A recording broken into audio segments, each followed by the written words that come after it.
સમાજમાં ઘણી દીકરીઓ એવી હોય છે કે જેમના માથે પિતાનું સ્નેહનું છત્ર નથી હોતું, પરંતુ આજે માનવતા અને કરુણાનો અનોખો દાખલો સામે આવ્યો છે। ત્યારે તળાજાના આશુતોષ અન્ન ક્ષેત્રના સ્થાપક ભારદ્વાજ બાપુએ પિતા વિહોણી દીકરીઓ માટે ભવ્ય સમૂહ લગ્નનું આયોજન કરીને સાચા અર્થમાં બાપ બનવાનો પવિત્ર ધર્મ તેમણે નિભાવ્યો છે। આ સમૂહ લગ્નમાં દરેક દીકરીને પોતાના ઘરની દીકરી સમજીને લગ્નની દરેક જરૂરિયાતો પૂરી કરવામાં આવી, જેથી કોઈ દીકરીને પિતાની ખોટનો અહેસાસ ન થાય।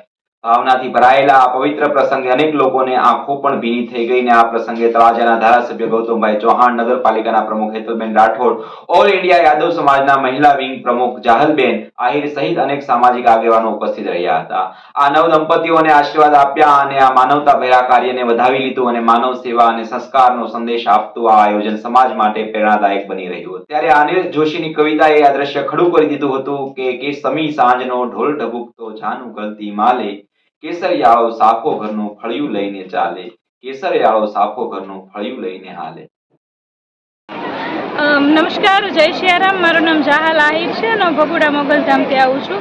આજે જે ભારદ્વાજગીરી બાપુ દ્વારા પિતા વગરની દીકરીઓના સર્વજ્ઞાતિ સમૂહ લગ્નનું જે આયોજન કરવામાં આવ્યું હતું, એની અંદર મને હંમેશા વૈદિક સંસ્કૃતિ સાથે જોડાયેલા આવા પ્રસંગો નિહાળવા ખૂબ ગમે છે અને આપના માધ્યમથી હું દર્શક મિત્રોને એ પણ કહું છું કે આપની સંસ્કૃતિને જાળવી અને આપણે સૌ ભારતીય સંસ્કૃતિ તરફ વળીએ એવા પ્રયાસ બાપુ દ્વારા જે સનાતન ધર્મ માટે કરવામાં આવ્યા એ ખૂબ સરાહનીય છે।